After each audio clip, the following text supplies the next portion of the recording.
Menteri Lingkungan Hidup, Kepala BNPB dan Gubernur Sumsel memeriksa kesiapan ribuan personil yang berjibaku memadamkan kebakaran lahan dan hutan di Sumsel.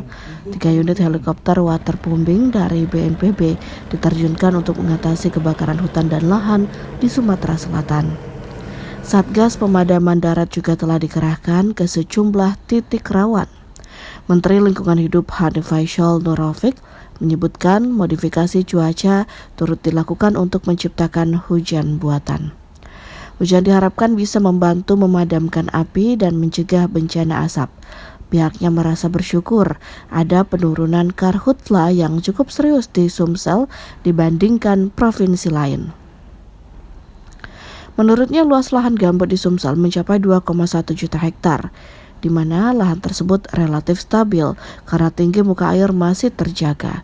Kebakaran hanya mungkin terjadi jika ada unsur kesengajaan. Hari ini sebenarnya kita agak sedikit berbangga terjadi penurunan yang cukup serius dibandingkan provinsi lain. Sebenarnya Sumatera Selatan dengan 2,1 juta hektar lahan gambutnya relatif stabil. Jadi ini memang kerja keras dari pemerintah daerah dan seluruh kita menjaga tinggi muka air gambut tidak melampaui batas yang menyebabkan kebakaran secara mandiri.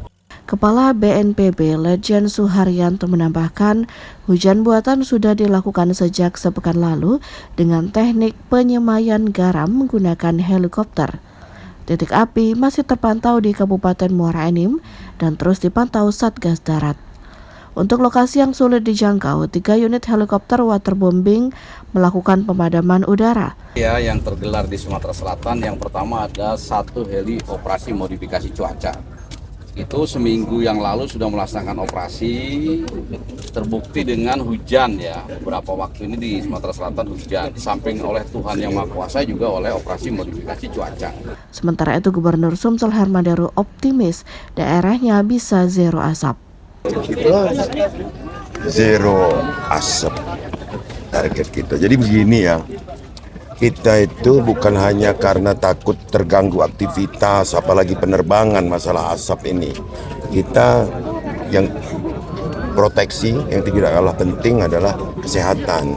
Maka Sumsel ini punya layar ISPU namanya di tengah kota, indeks standar pencemaran udara.